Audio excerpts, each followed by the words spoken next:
September 1945.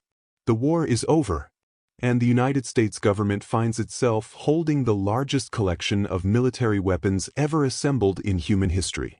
The numbers are almost impossible to process.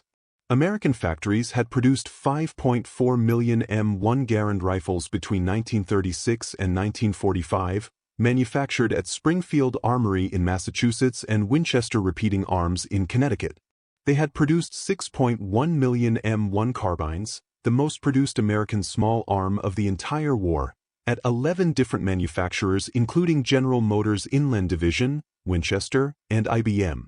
They had produced 1.75 million Thompson submachine guns, 622,000 cubic meters grease gun submachine guns, approximately 1.9 million M1911A1 pistols, 438,000 M1919 Browning light machine guns, and over 400,000 M2 Browning .50 caliber heavy machine guns. Alongside these were 188,000 Browning automatic rifles, more than 450,000 bazookas, and billions, the figure is not an exaggeration, of rounds of ammunition in multiple calibers. This was the manufacturing output of a nation that had converted its entire industrial base to wartime production and operated at maximum output for 4 years. It was also, now that the war was over, a vast inventory with no immediate military requirement and significant storage, maintenance, and security costs accumulating daily. The War Assets Administration, the federal agency established in January 1946 to handle post-war surplus disposal, faced a weapons inventory that required fundamentally different treatment from surplus aircraft or vehicles. Military aircraft could be scrapped for aluminum. Surplus vehicles could be sold to civilian buyers or foreign governments with minimal regulatory complexity. Weapons, particularly the full range of automatic and semi-automatic small arms, machine guns, and crew-served weapons that constituted the American inventory, were subject to a different set of considerations involving domestic civilian law, export restrictions, allied military requirements, and long-term strategic reserve needs that didn't have clean answers. The WAA's approach sorted the inventory into 3 categories. The first was retention, weapons maintained in active service with the post-war military, stored in government arsenals as a strategic reserve, or allocated to National Guard and Reserve component training programs that would require equipment regardless of the active forces drawdown. The second was redistribution, weapons transferred to allied governments under military assistance programs, or sold through domestic civilian channels under existing legal frameworks, a category that, for small arms, had a specific legal structure in place since 1903 through the Director of Civilian Marksmanship Program.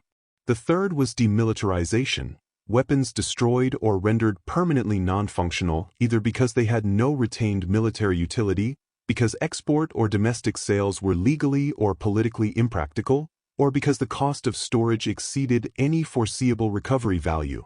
The decisions made within this framework in 1945 and 1946 determined which weapons stayed in American hands, which flowed to allies, and which were cut up and processed for scrap, and the consequences of those decisions played out across the next 5 decades of military history worldwide. Several of those decisions look, in retrospect, like some of the most consequential arms policy choices the United States ever made without fully intending to. The most immediate pressure was on ammunition. Billions of rounds of military ammunition stored across hundreds of depots in the United States and in military theaters across Europe and the Pacific represented a significant storage and safety cost. Ammunition stored in tropical Pacific conditions, in caves on Guadalcanal, in open-sided warehouses on Tinian, in the holds of ships that had been converted to floating ammunition supply points, was in conditions that made long-term retention impractical. Much of the older or specialized ammunition, .30 caliber carbine rounds in damaged packaging, artillery shells with compromised propellant charges, mortar rounds stored in humidity levels that degraded their propellant, was assessed as unsuitable for long-term retention and was demilitarized through controlled detonation at remote ranges or chemical neutralization programs that continued for years after the war ended. The environmental consequences of these disposal methods, large quantities of explosive material detonated or buried across multiple continents, became a subject of significant regulatory attention decades later, as contaminated sites from wartime ammunition disposal began appearing on environmental remediation lists.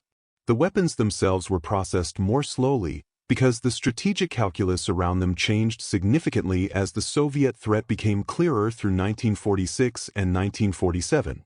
Weapons that might have been scrapped in late 1945 under the assumption of a long post-war peace were being reconsidered for retention or redistribution by mid-1947 under the assumption that a significant military confrontation with the Soviet Union was possible within years. The decision to keep millions of M1 Garands and M1 Carbines in storage or to redistribute them to allies was driven not by any calculation of their peacetime utility but by the very specific military-political calculation that those weapons might be needed again very soon. That calculation proved correct within 5 years. When North Korean forces crossed the 38th parallel on June 25, 1950, the American units rushed to Korea in the first weeks of the conflict were armed primarily with the same M1 Garand rifles that had equipped American infantry across the Pacific and European theaters 5 years earlier. The stored small arms reserve that Army arsenals had been maintaining since 1945 was essential to the response. M1 Garands, M1919 machine guns, bars, and mortars were pulled from storage at Rock Island Arsenal, Springfield Armory, and other facilities, inspected, and issued to units being reconstituted for Korean service faster than new production could have supplied them. The M1 Garand performed in Korea exactly as it had in the Second World War.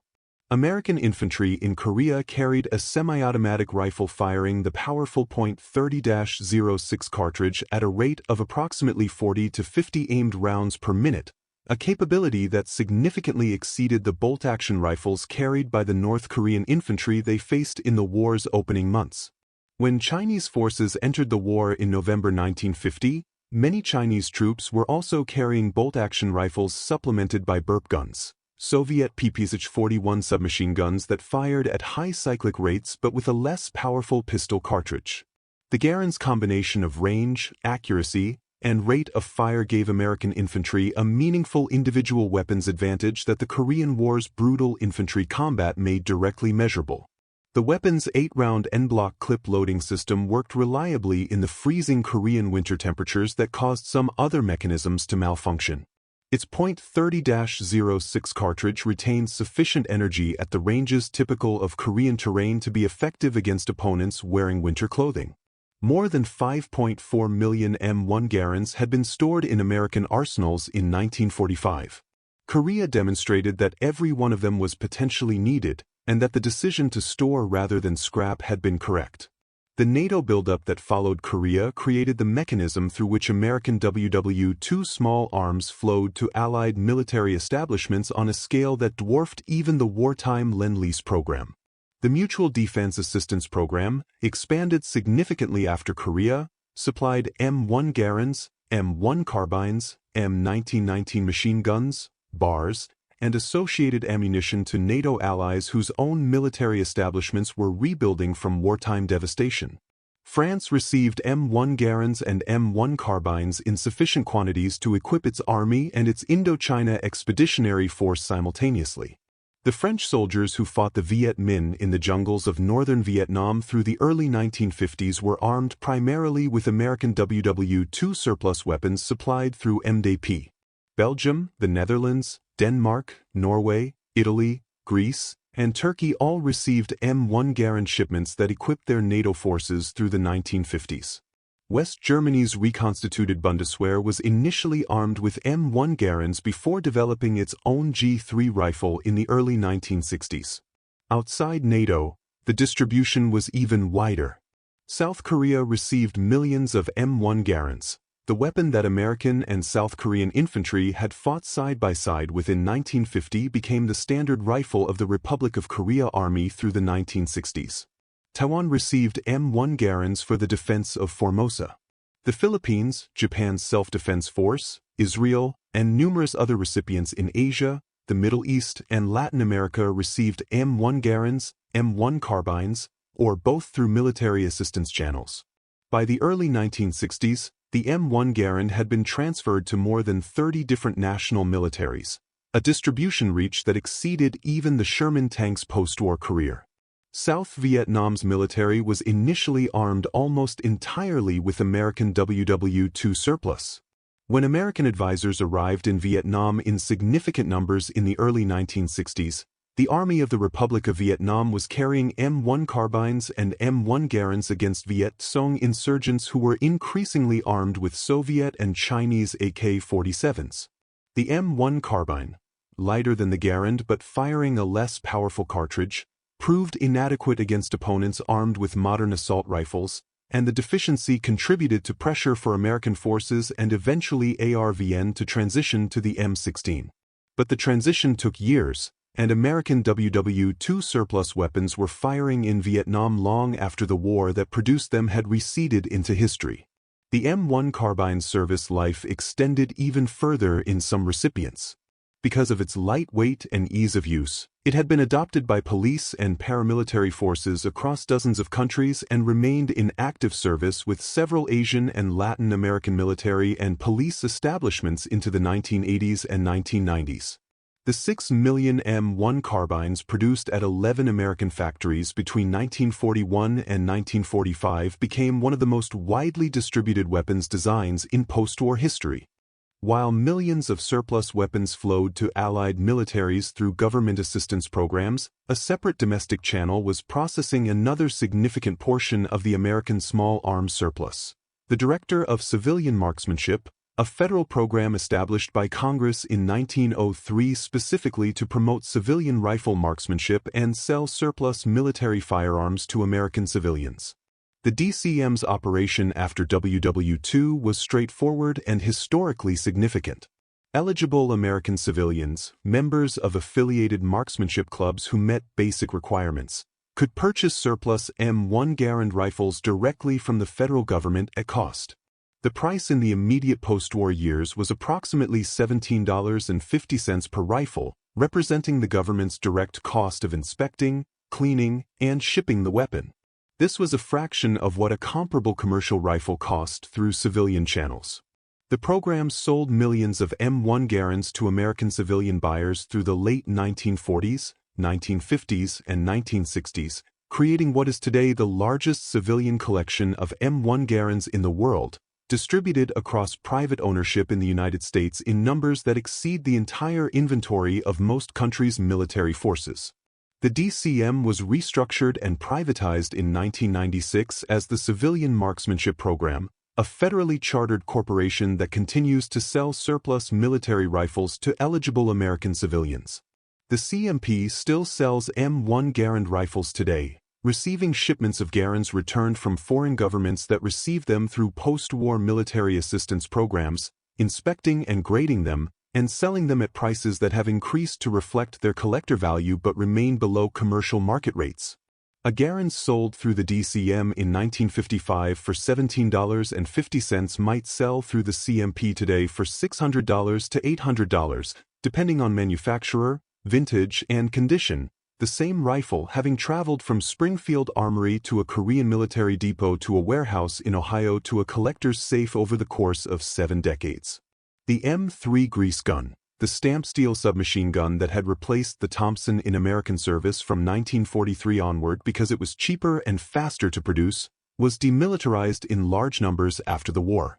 The Thompson, more complex and expensive but also more recognizable and desirable as a collector piece, survived in larger numbers through civilian sales and foreign military distribution.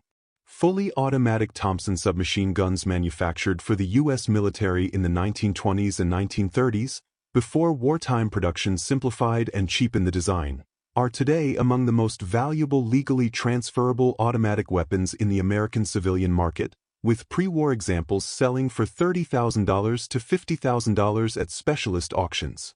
The M1911A1 pistol followed its own extended service trajectory. The American military retained the M1911A1 as its standard service sidearm for 40 years after the war ended, through Korea, through Vietnam, through the Cold War's most dangerous periods, before finally replacing it with the Beretta M9 in 1985. The government stockpiles of M1911A1s maintained through those 4 decades were enormous, rebuilt and maintained at Rock Island Arsenal and other facilities, cycled through periodic depot overhaul programs, and kept in storage as the primary American military sidearm with no replacement in sight for most of that period. When the M9 finally replaced it, many M1911A1s were demilitarized, cut and welded to render them permanently non-functional, then disposed of as scrap. Others were transferred to law enforcement agencies. A quantity was transferred to the CMP, which began selling M1911A1 pistols to eligible civilians in 2018, with demand immediately exceeding available supply by a significant margin. The single most remarkable post-war story of any American WW2 weapon belongs to the M2 Browning .50 caliber heavy machine gun. John Browning designed the weapon in 1918 and 1919, developing it from his earlier M1917 design after observing the need for a weapon capable of defeating the aircraft and light armored vehicles of the era. Browning died in November 1926, before the M2 variant, designated in 1933, had entered full production. The M2 Browning was in American military service in 1939 when the war began. It was in American military service in 1945 when the war ended. It was in American military service in 1950 in Korea, in 1965 in Vietnam, in 1991 in the Gulf War, in 2003 in Iraq, and in 2024 it remains in active production, still serving as the primary heavy machine gun of the United States military across every branch. Over 3 million M2 Brownings have been manufactured since the 1930s. The weapon costs approximately $18,000 per unit in current production from General Dynamics. Every branch of the American military uses it. Every NATO ally operates it. It is mounted on vehicles, aircraft, naval vessels, and fixed positions across more than 100 countries.